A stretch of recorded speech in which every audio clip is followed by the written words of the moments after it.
Hello and welcome. Today, I am so incredibly thrilled to be sharing with you a fabulous guest. I know we don't have a lot of these here on Ecstatic Self, but this is somebody who I really wanted to introduce you to.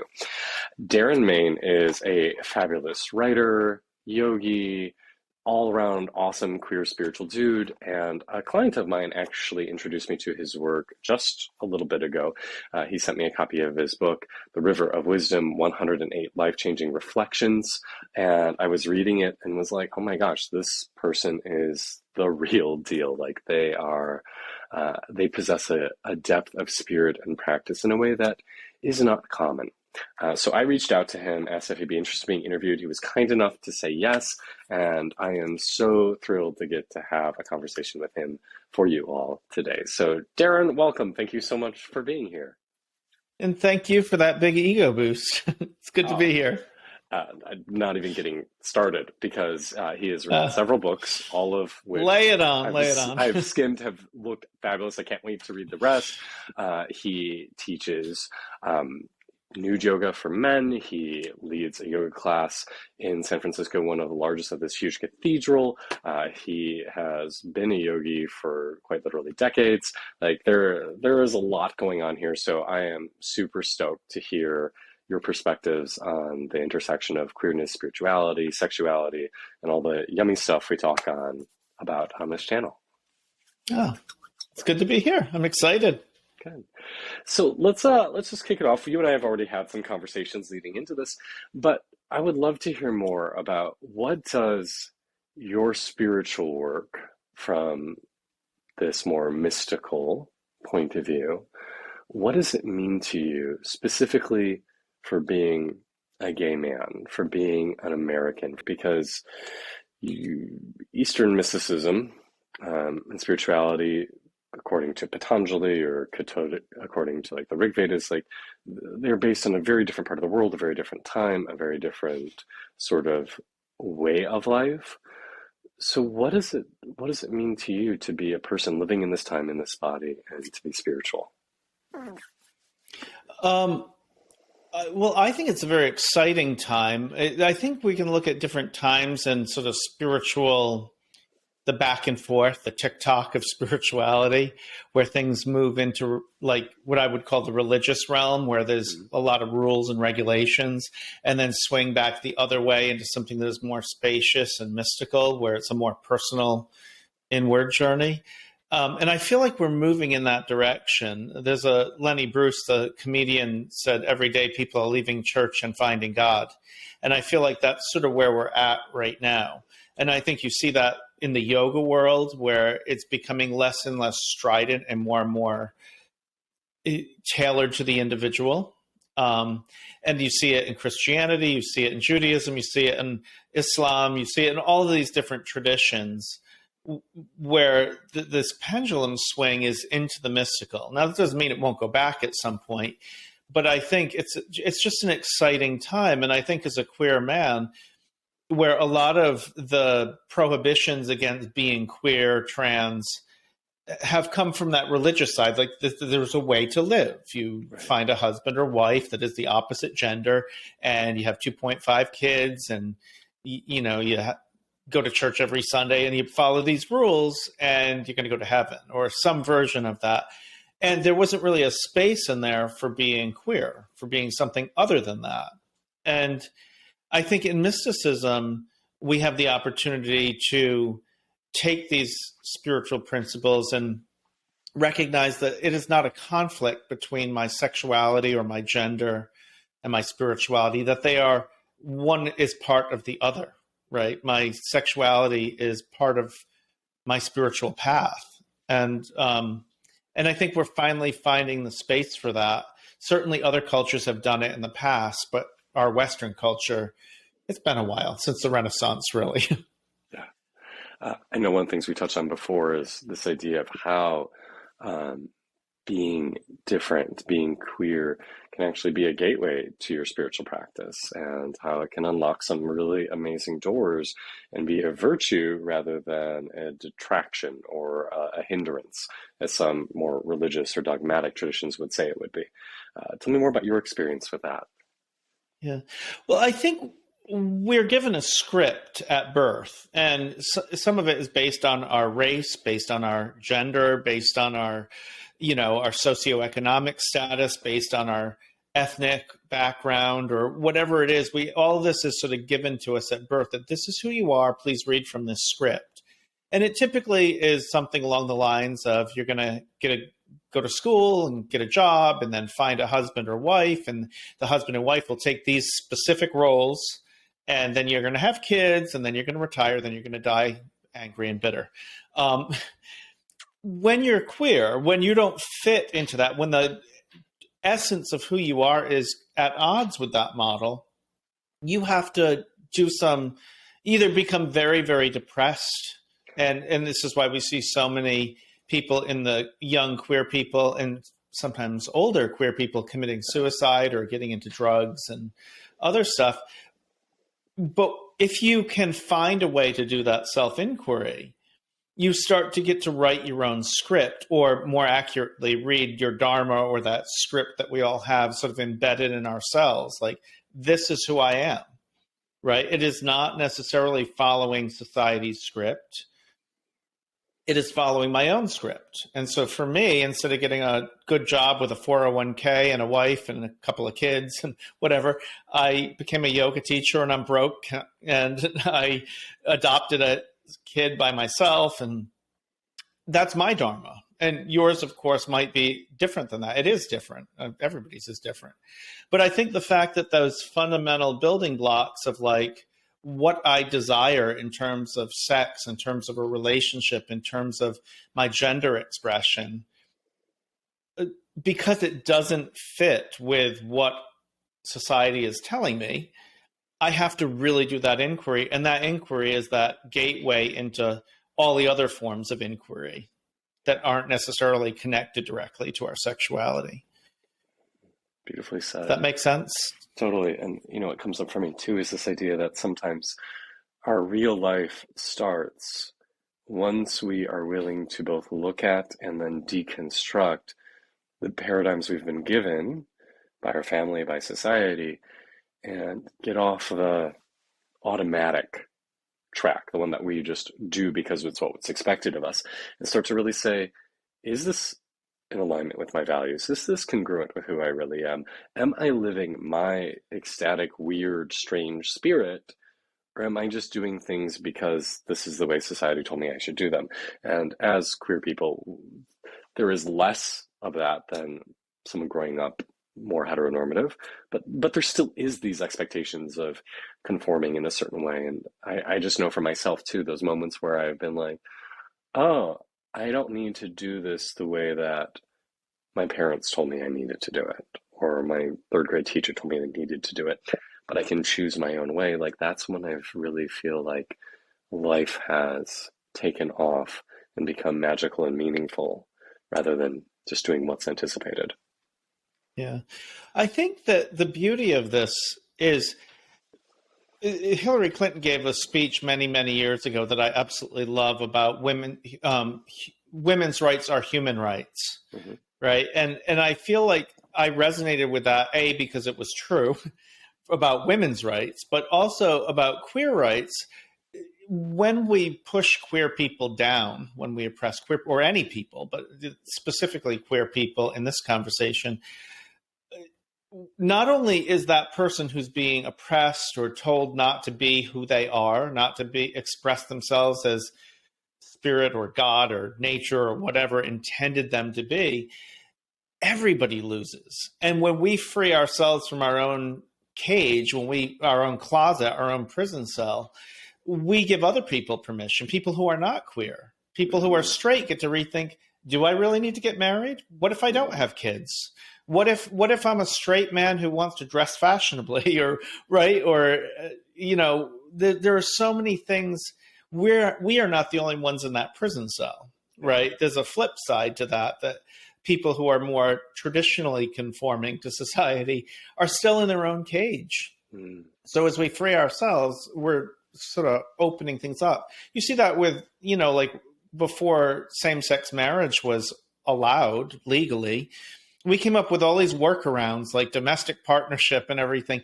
And ironically, when the religious right was saying, same-sex marriage is going to destroy traditional marriage, what really put a dent in traditional marriage was the fact that we came up with all these creative ways to create family outside of marriage, to create these bonds that were legal and support each other, that some of the straight people were like, I like that. I'm going to Yeah. do that instead. So I think that our ability to be true to ourselves is part of our dharma, it's part of our purpose. Not just for other queer people, not just for yourself, but for the whole world. Hmm. I think the funny thing that comes up for me though too, and I sometimes like to play the contrarian card, but in some ways they are, as you said, they are right. Like the work that we did, in some ways, did destroy marriage because it dismantled the old paradigms of what marriage was supposed to be. That, Yeah. a woman was a man's property, and it was not a marriage of equals. It was, for lack of a better word, an investment. That, to take somebody on was an investment in your family and your future. And to Yeah. have seen that through that destruction, through largely the work of non-straight people, we've come to allow now for marriage to be truly a partnership of Yeah. equals, a sharing of like minds, of friendship, and that all of that breaking down of traditional gender roles has now been brought full circle and brought back to the straight community, and that they can reconfigure their marriages in the way they want, even regarding Yeah. monogamy. That I think the fact that polyamory is so permissible now in straight relationships is largely because of the atypicality of gay relationships being so visible and so seen, and straight people being like, oh, I guess I don't have to have sex with just one person the whole rest of my life just because I'm married to them. Yeah. So are you, what I hear you saying is that your father got an impressive dowry from your husband's father so that the two of you could get married? It's like Yeah, nice that's why business arrangement. it's why I'm not on great terms with my in-laws anymore, is they're really resentful of how much money they had to pay to get my husband to marry me. Yeah. Life How many happens. times have you met that perfect person, but their father didn't have the right dowry? I have passed up on quite a few gentlemen just because they did not have enough sheep in their flock. So, Yeah, well, well, at least you have standards. and there are priorities in life. I require a Yeah. minimum of 500 sheep before I consider anyone, and a good few bushels of grain thrown in as well. Yeah. But no, I very much agree with what you're saying. And it's actually something that my husband said to me a couple weeks ago as I've had a moment of frustration with my own mother, where my husband was like, I think there's an element of your mother resenting you for the freedom that you have. My mother is not terribly happily married. My parents do not get along well. And she is very much expresses a feeling of being trapped in not only her relationship, but the world that she's living in. And part of me wonders if he's right. Is there this sort of feeling of, yes, I'm afraid for my son. I'm afraid that, as he continues to break societal norms or norms of white suburban middle class America that I grew up in the Midwest, is there also a feeling of envy, a feeling of what would it be like to be free enough to just make choices that I make this choice because it feels in alignment for me, and fuck Yeah. everyone else. I like that. Well, I think that history is filled with people who offered freedom and got crucified for the offering. Right? Some people Yeah. accepted that gift of freedom and said, "Oh, here is a better way to live." But there's that segment of society that says, "You're dangerous. You must be crucified. You must be killed. You must be Yeah. locked up." Right? And hence the need for, Nelson Mandela, Gandhi. So I think that, and I think on a personal level, I don't know your mom, so I can't speak to what her motives are, but I think that there are many people that see freedom, whether it's the freedom for a man to wear a dress or a woman to have a wallet chain or whatever it is, and said, wow, somewhere deep in my soul, I long to be a little bit more like that, or at least not be afraid to be what I want to be, whatever that is. yeah, And you make me uncomfortable. Please stop being so free and happy. yeah, yeah. How dare you? And I think that also brings to light too why so often these more mystical and these more the word that comes to mind is avant-garde. It's not quite the correct word for it, but these more liberated, wild, challenging spiritual traditions where you look at like the old tantric yogis, where there are the rituals of orgy and animal sacrifice and like doing things that are societally taboo. But part of the reason that they're underground, that they're secret, that they're hidden, is the rest of the world isn't ready for it. And do we want to be martyrs all the time, or do we want to have the freedom to live our ecstatic, vibrant, juicy lives without the censure of the world telling us we're shameful and wrong? Like there is a Mm. good reason for keeping things sometimes out of the center of public gaze. Mm. Are you saying we should maybe have a public orgy? Hmm. Just to see what happens, just Perhaps. to run the experiment and see what happens? And in all honesty, and my Yeah. true feelings about this is absolutely yes, we should. Because most societies throughout history had their version of the Bacchanalia, this version of where at least once or twice a year, everybody got to throw off all the social mores, got to dance wildly in the streets, to be intoxicated, to do whatever the fuck they want, or fuck whatever the heck they wanted. And then it allowed us to go back to our regular lives and live them contentedly. And I think part of Yeah. the reason we have so much mental unrest and so much tension in our culture, like I don't know about you, but I have taken to like hate driving at night near downtown DC because people drive like they're playing a video game. Like there's all this pent up rage that comes out. And I really do think if we had that settled permission, we're like, hey, today is the Feast of Fools, today is Carnival, today is the Bacchanalia. Come out, be crazy, do whatever the hell you want. Tomorrow it never happened. You can go back to your domestic lives, but that pressure valve has been released. Yeah. I saw a study a while back, and it was the common wisdom is every time you see some horrific violent thing like a school shooting or road rage or whatever it is, that it's blaming it on the video games, blaming it on the violent movies. But the studies that have been done have shown that there isn't a correlation between those Right. things. And in fact, with the rise of violent video games and pornography being more prevalent and everything, that the violent crimes associated with those things have actually, they're still awful, but they've actually decreased. And the theory is because we're getting to sort of work through those violent impulses or those sort of darker impulses in a very safe, contained way where you get to go, play Call of Duty or Yeah. whatever. And then in life, you're less likely to go postal. Yeah. Now, I don't know how true that is. I'm not a sociologist, but it seemed to make sense to me. I feel like there is a place for us to be we have a shadow. I mean, anyone who's studied Jungian psychology knows that the denial of the shadow does not make the shadow go away. It makes it bigger, longer, stronger, and more dangerous. Yes. We need that So, catharsis.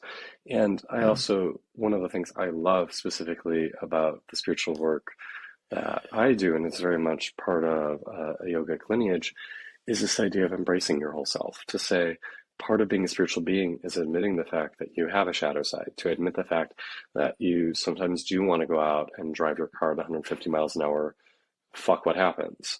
Like to say that all parts of us are part of our spiritual journey, and not just the holy bits, like not just the parts that are allowed to be in church on Sunday, but that we're able to be a whole human being. We're able to be our wild, Yeah. full selves, and how empowering that is. I see this in sort of the spiritual movement in general, but I'll speak to more the yoga movement because that's sort of my lane. I think there's a really dangerous thing that has happened that we need to address pretty quickly if we're going to be a healthy community, and that is this toxic positivity, Yeah, where I mean, the sort of pinnacle of it is where people say it's all good, it's all good. Well, maybe you're not good. Maybe you want to scream and give somebody the middle finger mudra. Like it's okay to be rageful. The goal of yoga is not to deny those darker impulses, but to find ways to work with them, channel them, be with them, express them so that they do not consume us, right? It's sort of like pleasure is a wonderful thing, but if you just eat cheesecake all day, you're going to gain a lot of weight and give yourself a heart attack, right? So there is a way to experience pleasure that is healthy, that does not kill you, that lifts you up. And there is a way to experience rage, anger, frustration, jealousy. We don't need to be afraid of these things. We do need to be mindful with them. We do need to be conscious about, just because I'm angry does not mean I should run you off the road. Yes. But denial of the anger itself is a very toxic thing. And when I see people all namaste and passive aggressive, I'm like, you're in a very dangerous place, Yeah. because that anger, that darkness has not gone away. You've pushed it down and it's going to come out, and probably in a very unhealthy way. So, It's one of the things I am most grateful for with my meditation practices, giving me the permission to feel those things. Because for a long time for me, I was in that boat of, I'm not angry. I know I'm really not angry. I don't feel any anger. And then to realize, like, oh, holy shit, honey, you have a vast well of anger inside. Let's allow it to come out yeah. healthfully. And I think it also, a mindfulness practice gives us permission to have those uncomfortable conversations with people, to not always have to Yeah. be nice, but to say, hey, I'm going to say some really difficult and uncomfortable things right now, and that's okay. It's okay for us to Yeah. have discord. It's okay for us to banter back and forth and say uncomfortable things, because we know at the end of the day, I'm still coming from a place of loving compassion. I'm still coming from a place where I see the divine in you. You might be a schmuck right now, and I might be a schmuck right now, but you're you're still divine, and it's okay. We can lean into that, Yeah. and it's welcomed. Yeah. I was having a conversation in one of the groups I lead, and we were talking about seeing things on TV that evoke this anger. And it was around the time of, I think it was George Floyd, but it was one of those horrific videos of a black man being beaten and killed by the police. And this person who was sharing this was saying, I just feel so angry. And I said, you should. You saw a human being murdered on camera. You should be angry. The question is, what do you do with that anger? And I compared it to having your hand on a hot stove. Feeling pain when your hand is on a hot stove is a good thing, just like feeling anger when you see a human being murdered in front of you is a good thing. It's a human impulse. The question is, do you keep your hand on the hot stove and criticize the stove for being too hot? Or do you take mindful action to remove your hand or turn the heat down? And that second part is so much easier to say, it's those white supremacists over there, as opposed to looking within and saying, wow, I have been drinking from the same well, Yeah. right? And that's what I think is sort of the danger of the woke movement. While I agree with much of it, and that we should really think about the way we use our words and the way we behave, I think that is a good thing. But I think so much of it is becoming the karma police, where instead of looking at your own hand on the hot stove and saying, I'm angry, I'm projecting it over there on those people. And yoga teaches us to bring it in, to say, this anger is about me. It is not about what I'm seeing. It is reminding me of something within myself. Mm. And of Look course, at it and then take mindful action to make the world a better and more just place. mm-hmm. And of course, you're reminding me of the Buddhist parable of the hot stone, which is the glowing ember that you pick up with the intent of hurtling at somebody else, or hurling at somebody else, is doing far more damage to you than it will ever do to that other person by the holding of it. Mm. And the thing that comes up for me is, on a spiritual journey, we need to allow those feelings to come up. We need that feeling of rage come up, because it is there for a good reason. It's indicating where there is a moment of conflict within or externally that we need to resolve. But then it's also our responsibility to work with that emotion, to not just let it sit Yeah. there and boil over, but to process it, to refine it, to move it through our energetic body, our chakras, to break it down back into energy, come back to a place of Yeah. expansiveness, a place of love, ideally even, and then go engage, then go and do something about it. But if we come from this place of rage, anger is just going to beget more anger. And when we come with an intense emotion, I tend to find, in my experience, that the repercussions of my actions are not as clean as when I can calm down. Okay, I've dissolved this at least partially, or at least I feel I can encompass a little bit. And now I'm going to allow this to indicate what direction I need to move, but come from a place of surrender, come Yeah. from a place of love as best as I am able. Yeah. I don't know if you're a Star Wars geek like me, but I enjoy them. um, there's in Revenge of the Sith, which is the third episode 3. Yoda is little green-eared Yoda, big floppy-eared Yoda is having a epic battle with Emperor Palpatine, and Emperor Palpatine is shooting that Sith dark lightning at him, and at one point he sort of catches it and he holds it, and he turns it into this, like, sort of transforms it and throws that ball of energy right back at him. But there's this pause where he sits with it, he holds it, he doesn't just deflect it, sits with it, he holds it. And I feel like we need to do that, like when somebody's shooting at you, whether it's with their words, their actions, whether it's subtle or overt, sit with it for a moment. Don't just react, but sit with it. Do that sort of alchemy that comes with mindfulness practice, with mystical practice, with spiritual practice.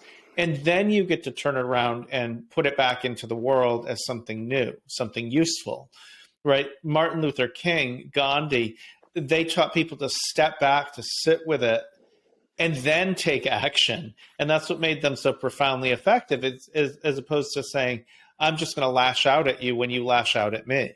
Right. Right. And why it's so important to have what I would call a daily practice, because we need to get good at doing that in the smaller instances where things aren't as hard, when we're just sleepy and not wanting to go to our yoga mat, so that when these bigger things come up, we have that discipline, we have that momentum that we've already established. So when it's the bigger things, we're able to encompass them a little bit more. Like for myself right now, I'm having a bit of an experience. I've talked about this in my YouTube channel, where I've had some mainly lesbians, angry lesbians, attack my book. And my book that I have coming out next week is written from the point of view and from the experience of my childhood and teenage trauma about being bullied for being gay. And when these attacks or these negative reviews have come out about my book, I have been having a genuine PTSD response in a way I've never really had in my life, where it's no longer me, Kay, years and years of spiritual work. It's 12-year-old me who just got insulted and threatened for the 30th time this morning, and I'm being attacked again, and feeling this rage come out at me at these women. Yeah. And to say, this is my next stage, that to have reached a point where I'm able to even access this, because I don't even think years ago I would have been able to tap into that. But be saying, okay, you've been doing all this spiritual work, you're ready for this next level, which is we're tapping into this deep primal wound. Can you encompass it? Can you work through it before you then and just go and scream at them? Because I have some very choice words I've wanted to hurl at them, which I've shouted at my husband, and I will not repeat here. But ultimately that's not useful.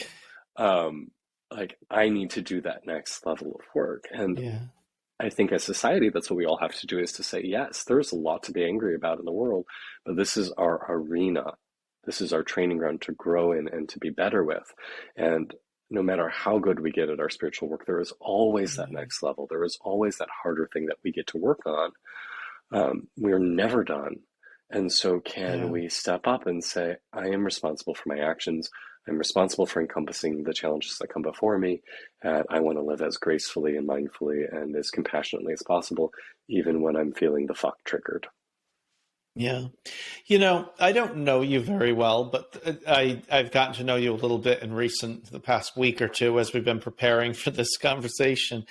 And one of the things that's really impressed me about you, about your work, but more about you personally, you as a person, at least from what I can gather, is it takes a really, it's taken me years of training, and I'm still not very good at it, to recognize that the button pusher is not the problem. They are the teacher.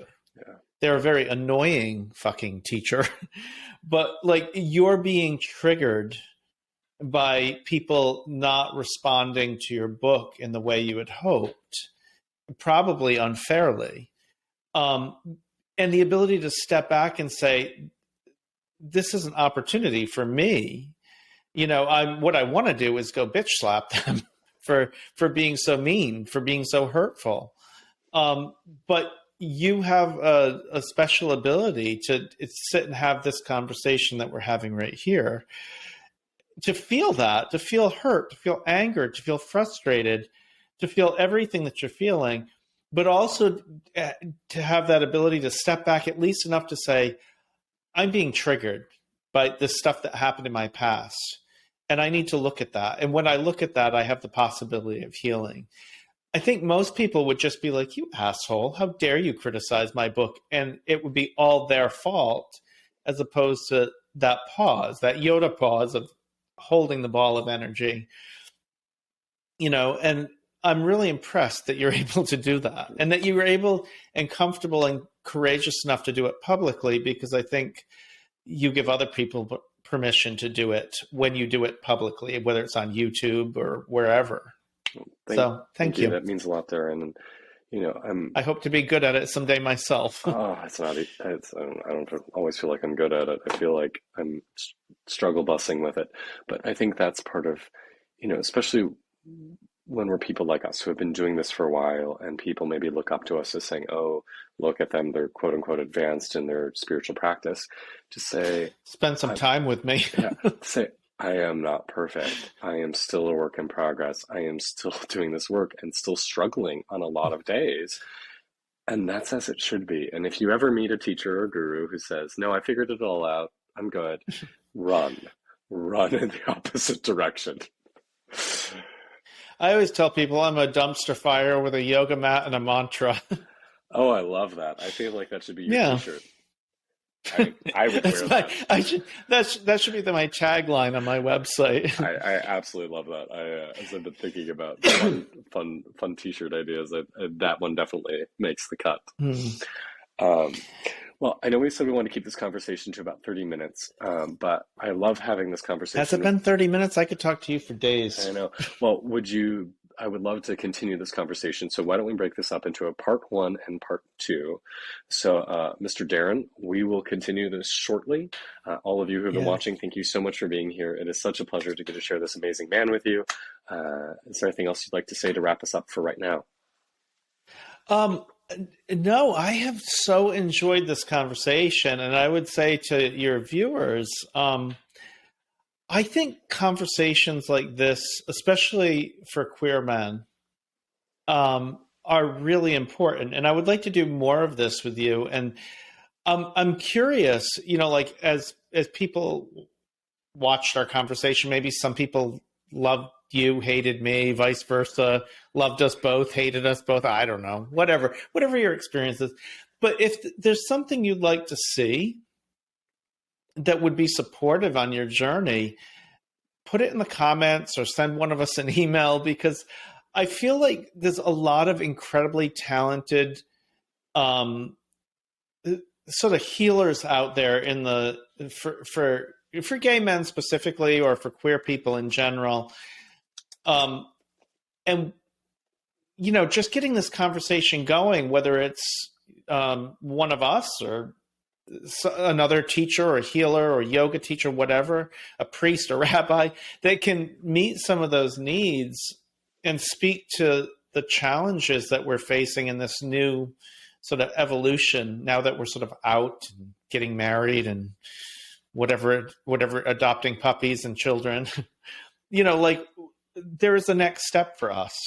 The goal wasn't to get married. The goal was to move things forward. And so I would love to hear from you, whether it's in the comments for this video or message me through my website, darrenmain.com. I was told by my publicist I have to get that in. Um, how's that? How's that for a non sequitur? No, but that's what I would say is let us know, let other people know what it is you need and what you're looking for, and how we can all come together to meet those needs for this next generation. Beautiful. And once again, I'm just going to promote his book, The River of Wisdom, 108 Life-Changing Reflections. It's a beautiful, just little collection of short little ideas to sit with. They're great for meditation, great first thing in the morning, last thing before bed. Cannot recommend it enough. Darren, thank you so much for your time, and I look forward to continuing this conversation shortly. Namaste. Namaste, yo.